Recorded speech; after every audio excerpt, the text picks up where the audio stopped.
خطبہ نمبر 221 آپ علیہ السلام کا ارشاد گرامی، جسے الحاکم التکاثر کی تلاوت کے موقع پر ارشاد فرمایا۔ بسم اللہ الرحمن الرحیم۔ ألهاكم التكاثر حتى زرتم المقابر يا له مراما ما أبعده وزورا ما أغفله وخطرا ما أفضعه لقد استخلوا منهم أي مدكر وتناوشوهم من مكان بعيد۔ ذرا دیکھو تو ان آبا و اجداد پر فخر کرنے والوں کا مقصد کس قدر بعید از عقل ہے، اور یہ زیارت کرنے والے کس قدر غافل ہیں، اور خطرہ بھی کس قدر عظیم ہے۔ یہ لوگ تمام عبرتوں سے خالی ہو گئے ہیں، اور انہوں نے مردوں کو بہت دور سے لے لیا ہے۔ أفبمصارع آبائهم يفخرون أم بعديد الهلكى يتكاثرون يرتجعون منهم أجسادا خوت وحركات سكنت ولأن يكونوا عبرا أحق من أن يكونوا مفتخرا۔ آخر یہ کیا اپنے آباء و اجداد کے لاشوں پر فخر کر رہے ہیں، یا مردوں کی تعداد سے اپنی کثرت میں اضافہ کر رہے ہیں، یا ان جسموں کو واپس لانا چاہتے ہیں جو روحوں سے خالی ہو چکے ہیں اور حرکت کے بعد ساکن ہو چکے ہیں؟ انہیں تو فخر کے بجائے عبرت کا سامان ہونا چاہیے تھا۔ وَلَأَنْ يَهْبِطُوا بِهِمْ جَنَابَ ذِلَّةٍ أَحْجَى مِنْ أَنْ يَقُومُوا بِهِمْ مَقَامَ عِزَّةٍ لَقَدْ نَظَرُوا إِلَيْهِمْ بِأَبْصَارِ الْعَشْوَةِ وَضَرَبُوا مِنْهُمْ فِي غَمْرَةِ جَهَالَةٍ۔ اور ان کو دیکھ کر انسان کو عزت کے بجائے ذلت کی منزل پر اترنا چاہیے تھا، مگر افسوس کہ ان لوگوں نے ان مردوں کو چندھیائی ہوئی آنکھوں سے دیکھا ہے اور ان کی طرف سے جہالت کے گڑھے میں گر گئے ہیں۔ وَلَوْ اسْتَنْتَقُوا عَنْهُمْ عَرَصَاتِ تِلْكَ الدِّيَارِ الْخَاوِيَةِ وَالرُّبُوعِ الْخَالِيَةِ لَقَالَتْ ذَهَبُوا فِي الْأَرْضِ ذُلَّالًا وَذَهَبْتُمْ فِي أَعْقَابِهِمْ جُهَّالًا تَطَؤُونَ فِي هَامِهِمْ۔ اور اگر ان کے بارے میں گرے پڑے مکانوں اور خالی گھروں سے دریافت کیا جائے تو یہی جواب ملے گا کہ لوگ گمراہی کے عالم میں زیر زمین چلے گئے اور تم جہالت کے عالم میں ان کے پیچھے چلے جا رہے ہو، ان کی کھوپڑیوں کو روند رہے ہو۔ وَتَسْتَثْبِتُونَ فِي أَجْسَادِهِمْ وَتَرْتَعُونَ فِي مَا لَفَظُوا وَتَسْكُنُونَ فِي مَا خَرَّبُوا وَإِنَّمَا الْأَيَّامُ بَيْنَكُمْ وَبَيْنَهُمْ بَوَاكٍ وَنَوَائِحُ عَلَيْكُمْ۔ اور ان کے جسموں پر عمارتیں کھڑی کر رہے ہو، جو وہ چھوڑ گئے ہیں اسی کو چر رہے ہو، اور جو وہ برباد کر گئے ہیں اسی میں سکونت پذیر ہو۔ تمہارے اور ان کے درمیان کے دن تمہارے حال پر رو رہے ہیں اور تمہاری بربادی کا نوحہ پڑھ رہے ہیں۔ أولئكم سلف غايتكم وفرات مناهلكم الذين كانت لهم مقاوم العز وحلبات الفخر ملوكا وسوقا سلكوا في بطون البرزخ سبيلا سلطت الأرض عليهم فيه۔ یہ ہیں تمہاری منزل پر پہلے پہنچ جانے والے اور تمہارے چشموں پر پہلے وارد ہو جانے والے، جن کے لیے عزت کی منزلیں تھیں اور فخر و مباحات کی فراوانیاں تھیں۔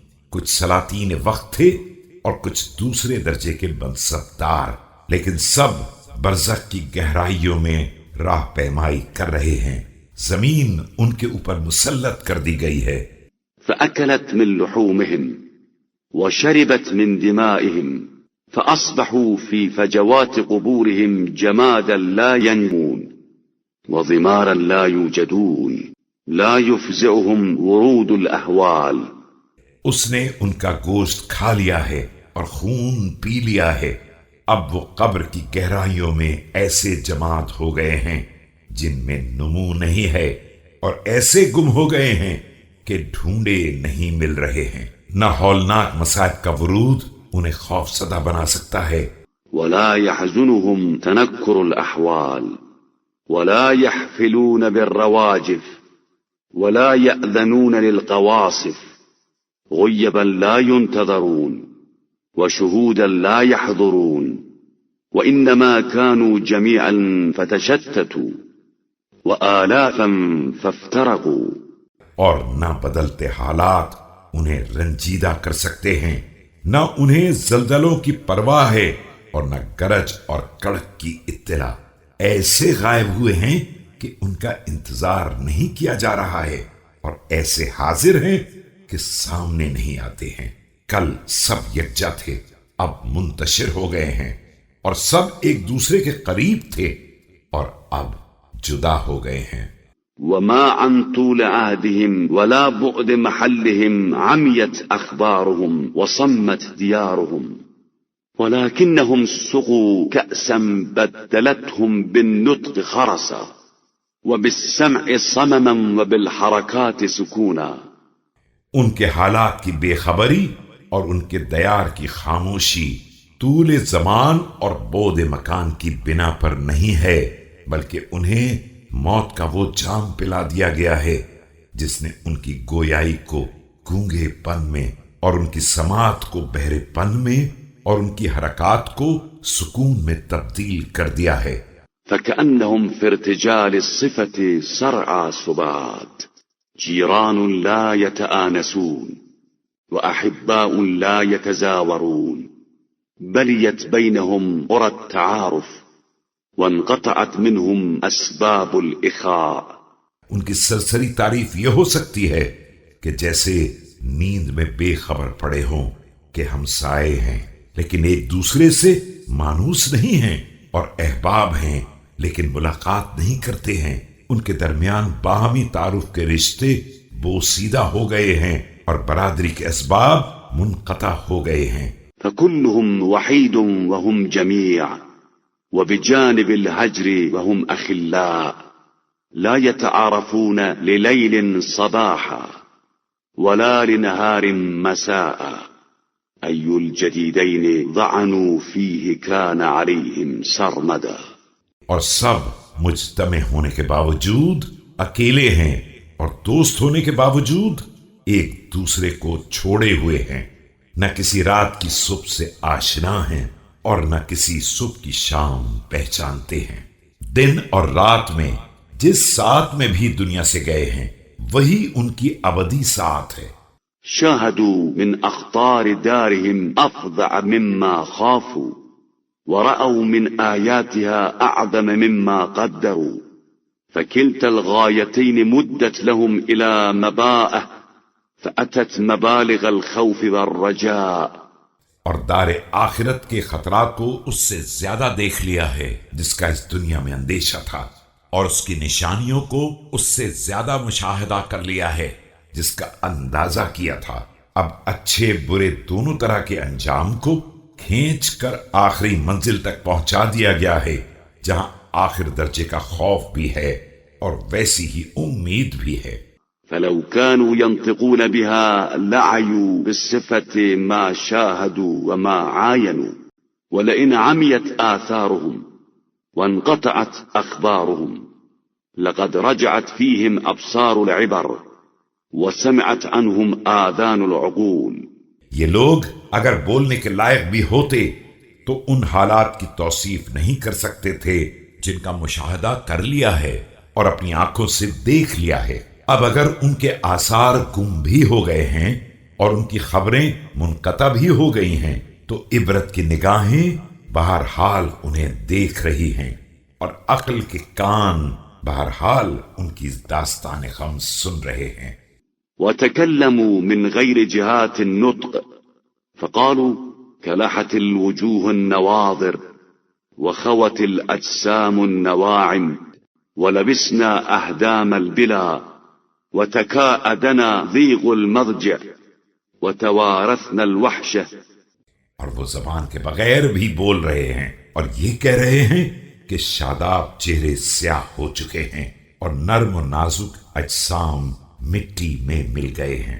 بوسیدگی کا لباس زیب تن ہے اور تنگی مرقد نے تھکا ڈالا ہے. وحشت ایک دوسرے کی وراثت ہے. وتهكمت علينا الربوع الصمود فانمحت محاسن أجسادنا وتنكرت معارف صورنا وطالت في مساكن الوحشة إقامتنا ولم نجد من كرب فرجا ولا من ضيق متسعا. اور خاموش منزلیں ویران ہو چکی ہیں، جسم کے محاسن محو ہو چکے ہیں، اور جانی پہچانی صورت بھی انجان ہو گئی ہے۔ منزل وحشت میں قیام طویل ہو گیا ہے، اور کسی کرب سے راحت کی امید نہیں ہے، اور نہ کسی تنگی میں وسعت کا کوئی امکان ہے۔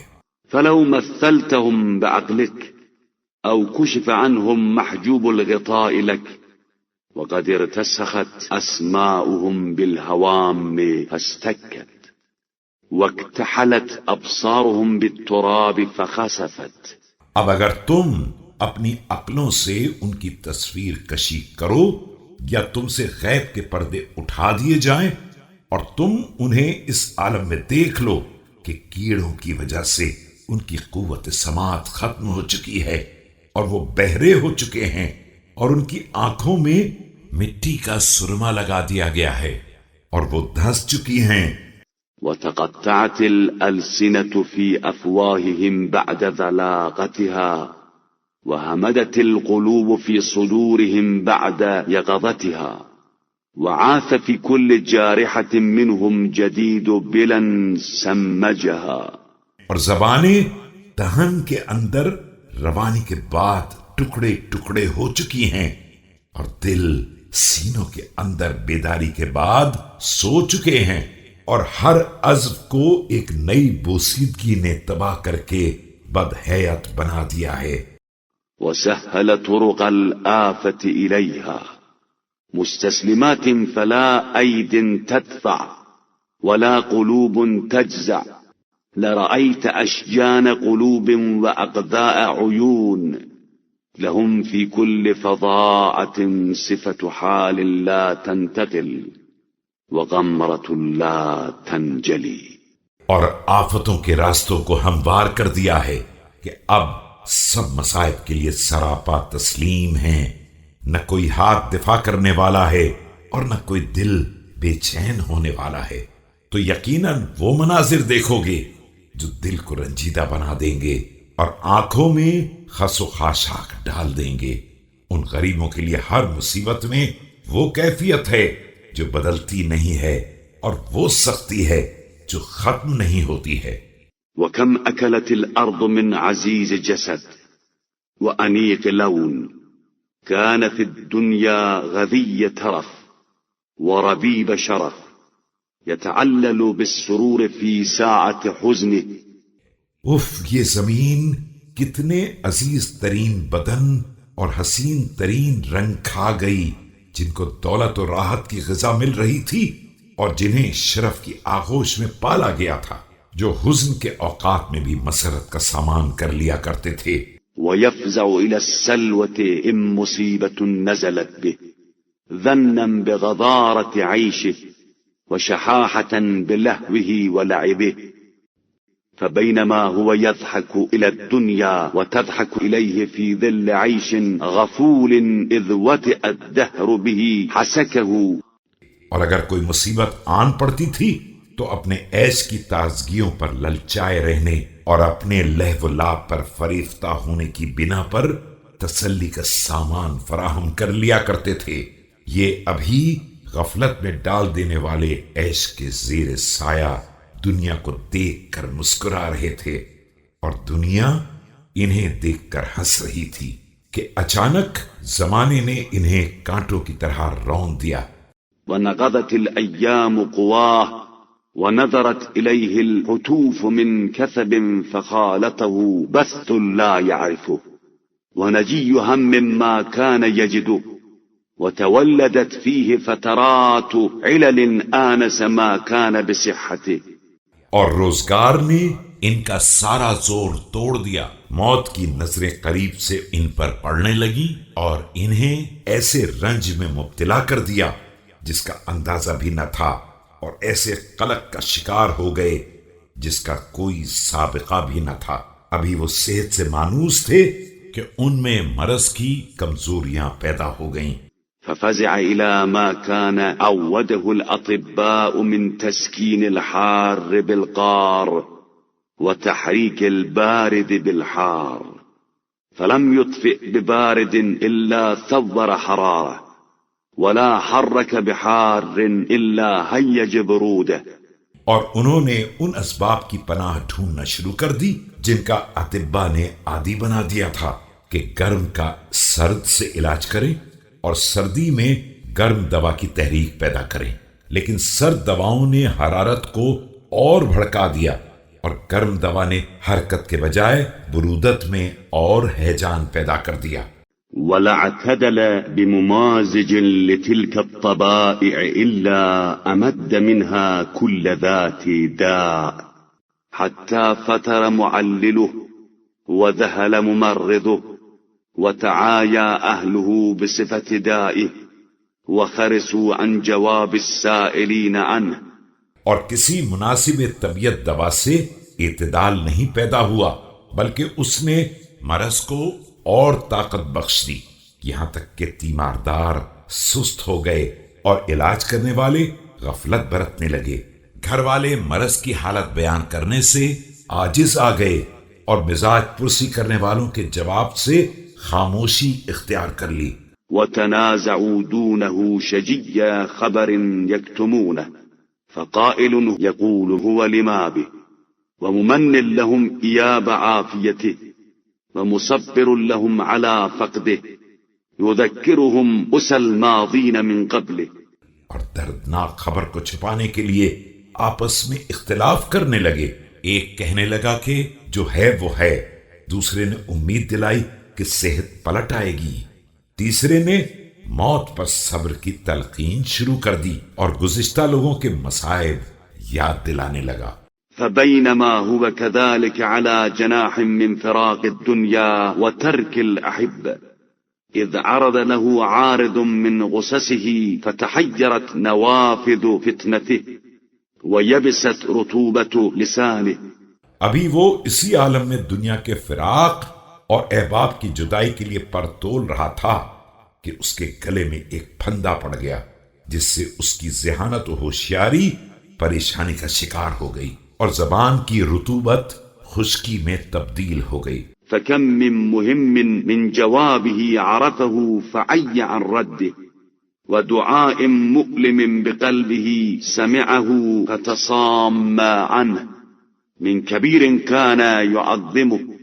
کتنے ہی مبہم سوالات تھے جن کے جوابات اسے معلوم تھے لیکن بیان سے عاجز تھا، اور کتنی ہی دردناک آوازیں اس کے کان سے ٹکرا رہی تھیں جن کے سننے سے بہرا ہو گیا تھا۔ وہ آوازیں کسی بزرگ کی تھیں جن کا احترام کیا کرتا تھا۔